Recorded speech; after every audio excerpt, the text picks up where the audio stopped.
High courts article 214। अब India में first 3 high courts कहाँ आए थे? कौन बताएगा? कहाँ आए थे फर्स्ट 3 हाई कोर्ट्स इंडिया में? First is in UP and the second is in Bengal. First is in UP. Hello. First is in UP. Yes, ma'am. It's not in UP. First 3 high courts 1862 में बनाए गए थे। Bombay, Madras and Calcutta. Bombay, Madras, Calcutta.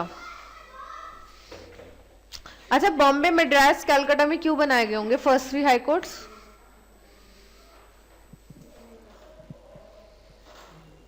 Bombay commercial city के नाम से बनाया था इसलिए।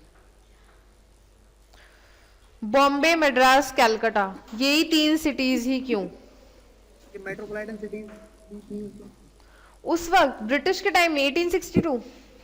सर उस वक्त ये, हाँ क्योंकि ये तीनों कोस्टल सिटीज हैं। ये तीनों कोस्टल सिटीज हैं और इन्हीं तीनों में, मतलब ब्रिटिश ने इन्हीं तीनों में क्यों बनाई? गुजरात में भी बना सकते थे, गुजरात भी तो कोस्टल है, उड़ीसा भी कोस्टल है। हाँ ये तो है। मैम कलकत्ता में तो सबसे पहले आए थे वो, मतलब वहीं से एंट्री की थी तो कैलकाटा पसंद आ गया था उन्हें? आने जाने में आसानी रहेगी, उन्होंने सोचा इसमें पास में कर लो कोस्टल एरिया। बॉम्बे, मद्रास और कैलकाटा, ये तीनों ब्रिटिश की प्रेसिडेंसीज थी, जिन्हें हम कहते हैं the 3 presidencies of British, Bombay, Madras and Calcutta. इसीलिए इन्होंने अपनी प्रेसिडेंसीज में हाई कोर्ट्स बनाए। ठीक है। ओके। अच्छा, इंडिया में कितने हाई कोर्ट्स हैं अभी? स्टेट 28 है, 28 आई थिंक। गलत, 21 high courts. 21 high courts are present in India.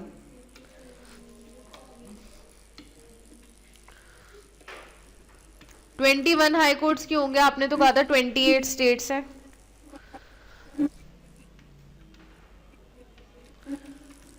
मैं आवाज कर 21 हाई कोर्ट्स क्यों हैं? मैम जो ईस्ट के स्टेट्स हैं उनका एक ही हाई कोर्ट है। ईस्ट के स्टेट्स का? हाँ जी मैम। अच्छा, बाकी सारे स्टेट्स का अपना अपना है? Yes ma'am. अच्छा, एक बात बताओ, यूनियन टेरिटरीज जो हैं हमारी, उन सबका एक ही हाई कोर्ट है? यूनियन टेरिटरीज का तो हाई कोर्ट जो दिल्ली है वही है, सबके लिए है। गलत बता रहे हैं आप। तो ये supreme court. Supreme court high court होता है?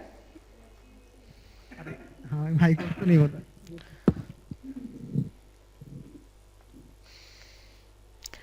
यहाँ पे 21 हाई कोर्ट्स हैं और कुछ हाई कोर्ट्स ऐसे हैं जो कि कॉमन है कंट्रीज के लिए, ठीक है, स्टेट्स के लिए, सॉरी। जैसे कि पंजाब और हरियाणा का एक ही हाई कोर्ट है, चंडीगढ़। ठीक है। केरला हाई कोर्ट जो है वो पौंडीचेरी या पुडुचेरी जिसे हम कहते हैं उसका हाई कोर्ट है। तो केरला स्टेट का भी हाई कोर्ट केरला है और पुडुचेरी का हाई कोर्ट भी केरला है। ठीक है। और सिर्फ दिल्ली एक ऐसी यूनियन टेरिटरी है जिसका खुद का हाई कोर्ट है।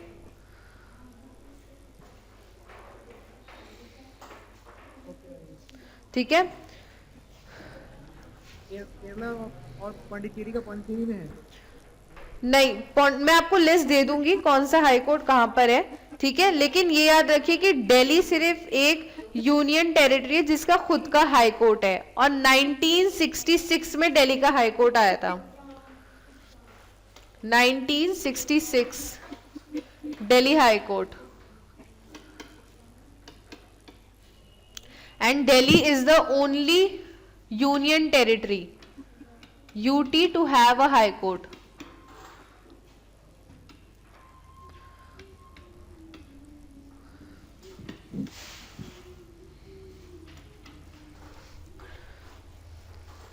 ठीक है। Hello, yes ma'am. I think आवाज कट रही है, दोबारा करो। Yes ma'am. हाँ, एक मिनट, आप लोगों की आवाज कट रही है बहुत ज्यादा इधर। हेलो। हेलो, हाँ मैम, अब आवाज़ सही आ रही है क्या? हाँ अब ठीक आ रही है। Okay.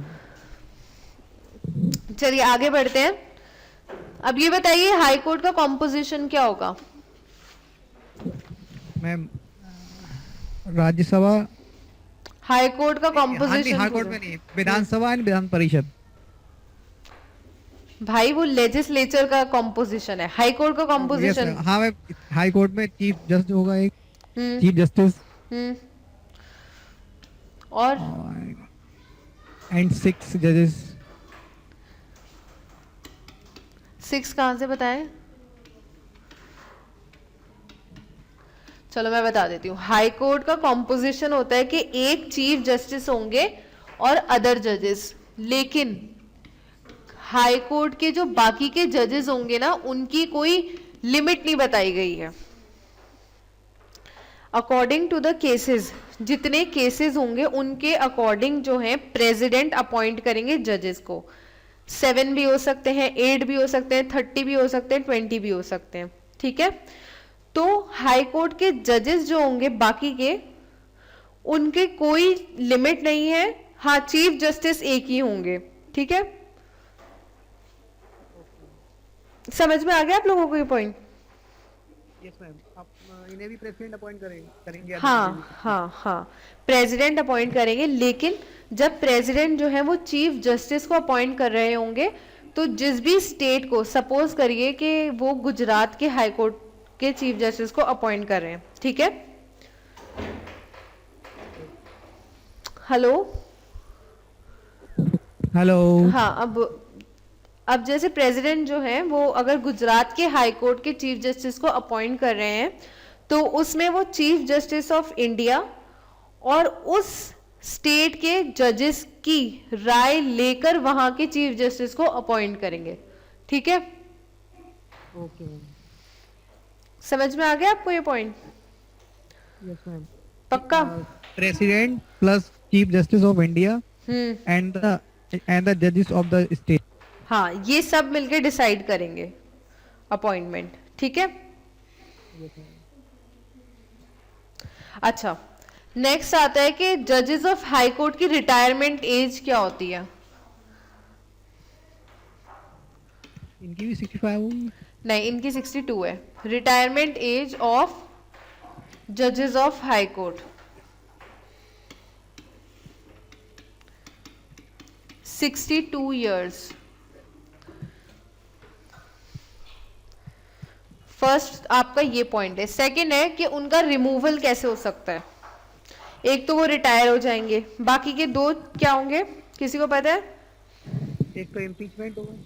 Impeachment in case of high court नहीं है। तो मैम, उस प्रोसेस के लिए दूसरा वर्ड यूज होता है क्या? एक होगा एक तो सबसे पहले तो रेजिग्नेशन है, ठीक है। जी। दूसरा होगा कि 2/3 मेजोरिटी जो है, 2/3 मेजोरिटी ऑफ पार्लियामेंट, वो जजेस को रिमूव कर सकती है।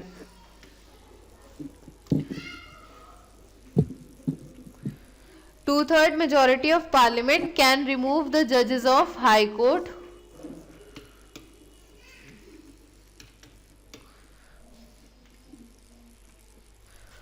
on the basis of। मैं नोट नहीं कर पाया लास्ट पेज। जी क्या कह रहे हैं आप? लास्ट पेज अभी नोट नहीं कर पाया। अच्छा ठीक है, मैं कर देती हूँ, देख लीजिए, जब हो जाए मुझे बता दीजिए।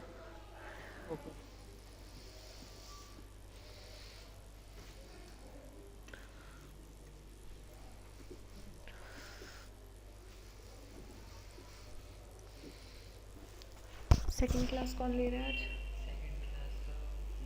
यस मैम, हो गया। अरे हो गया, यस मैम। चलिए। इंग्लिश होगी शायद। अच्छा, on the basis of misbehaviour और मिसकंडक्ट।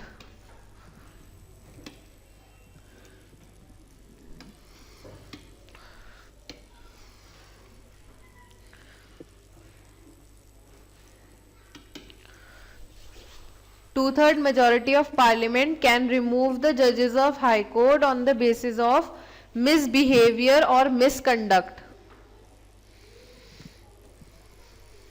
Okay ma'am. चलिए, मिसबिहेवियर और misconduct, I think it should be clear to you, ठीक है ना?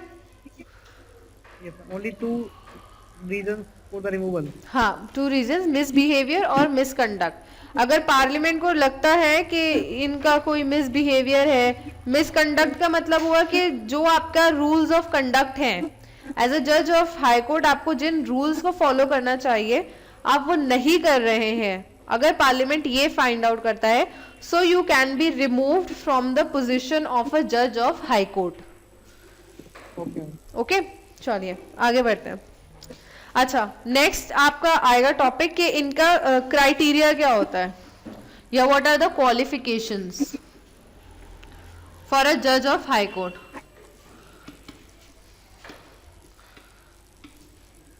Reason of India.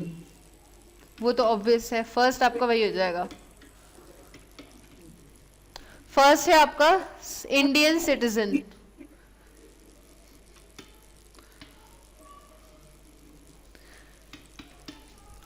सेकंड कोई बताएगा? Minimum age 35। नेक्स्ट लिखिए, शुड हैव हेल्ड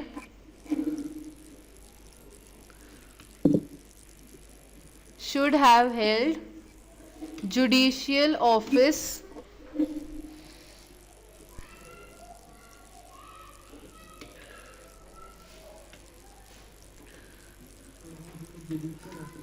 हाँ in Indian territory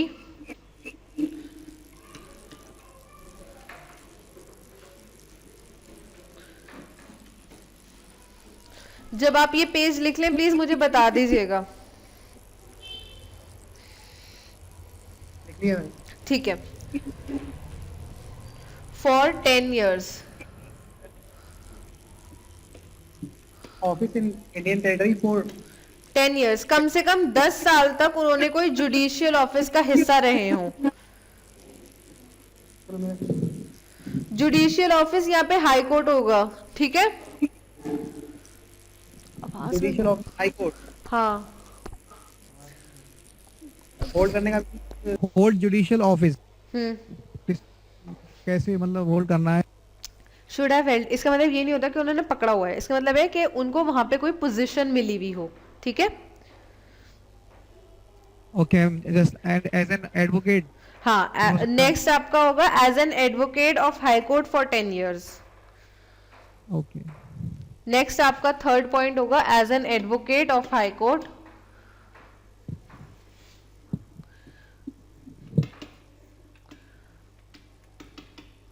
for 10 years।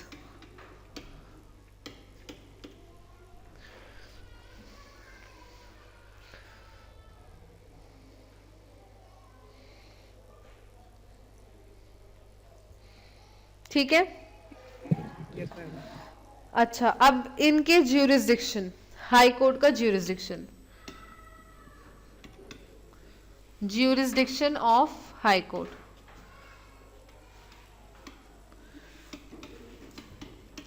High court के 2 ज्यूरिसडिक्शन होते हैं, सुप्रीम कोर्ट के कितने थे? 3। और यहाँ पे हाई कोर्ट के 2 होंगे, पहला होगा ओरिजिनल और दूसरा होगा एपिलेट।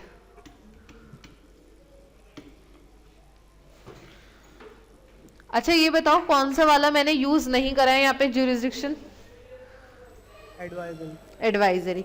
यानी कि हाई कोर्ट का ज्यूरिसडिक्शन एडवाइजरी नहीं है, वो ज्यूरिसडिक्शन सिर्फ और सिर्फ सुप्रीम कोर्ट का है, ठीक है? Yes ma'am. ये I think original and appellate clear है आप लोगों को, तो मुझे दोबारा रिपीट नहीं करना चाहिए, ठीक है? Yes ma'am. बताएंगे आप मुझे ओरिजिनल क्या था? हेलो, स्टेट में, यस हेलो। हाँ हाँ अब बोलिए।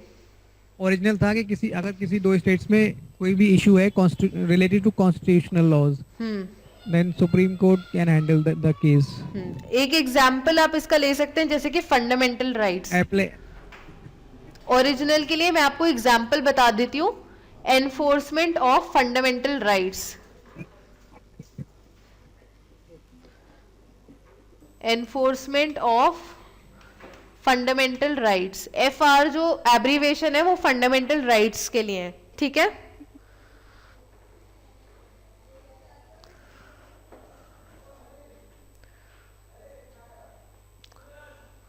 Hello Yes, ma'am. जी, लिख लिया आप लोगों ने enforcement of fundamental rights?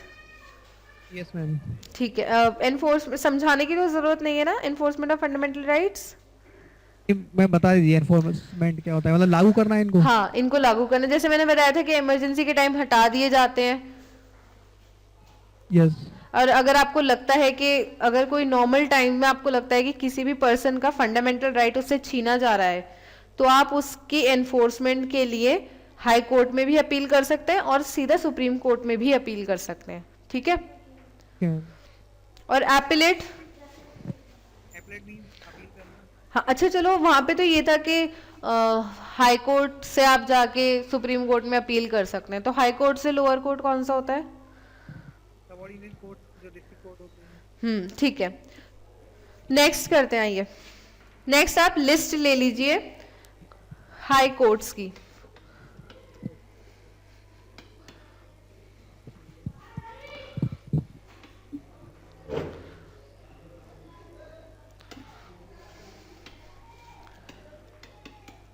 High courts in India of union territories, ठीक है। यूनियन टेरिटरीज का दिल्ली, मैंने आपको बताया था इसका खुद का हाई कोर्ट है दिल्ली का, स्टैब्लिश्ड इन 1966, ठीक है। दिल्ली का खुद का हाई कोर्ट है। उसके बाद है दादर एंड नगर हवेली,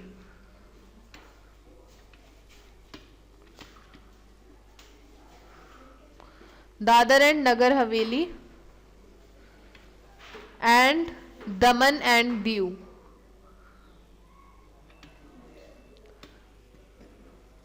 इन दोनों यूनियन टेरिटरीज का हाई कोर्ट है Bombay high court.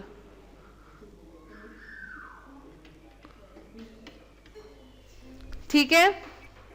Yes ma'am. Delhi अपना हाई कोर्ट है दिल्ली का, Dadar and Nagar Haveli and Daman and Diu, इन दोनों का हाई कोर्ट बॉम्बे में है।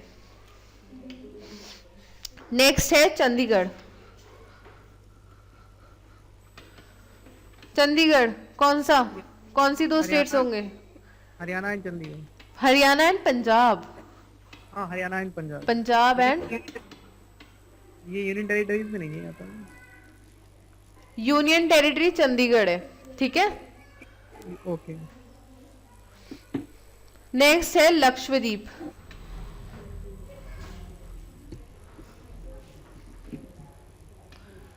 लक्षद्वीप का है Kerala high court.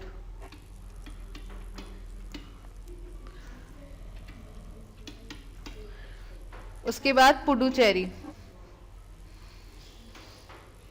Madras high court.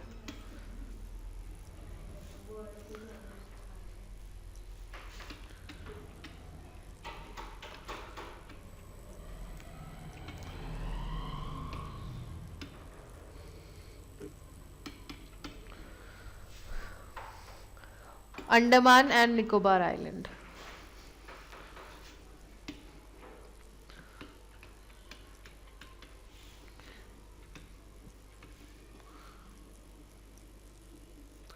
Andaman and Nicobar island का है कैलकाटा हाई कोर्ट।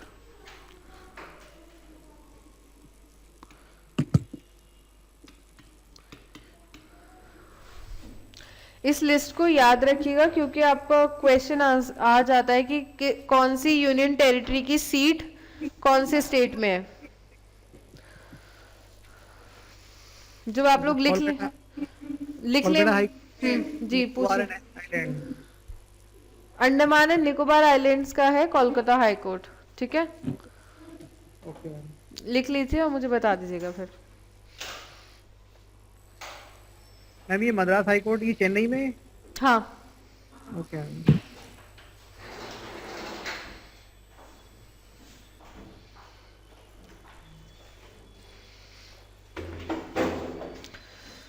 अच्छा, आप देख लीजिए जो मैंने आज आपकी क्लास ली है हाई कोर्ट पे, अगर आप में से किसी को कोई डाउट हो तो प्लीज पूछ लीजिए।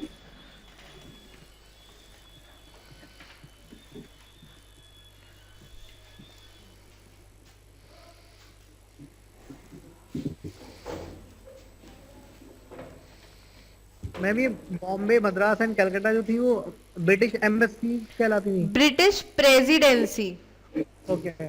PRESIDENCY, presidency.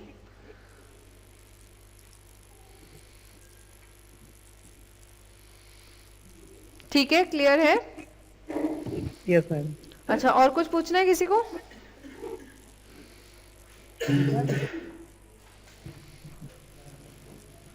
No ma'am. चलिए ठीक है, फिर अब आपकी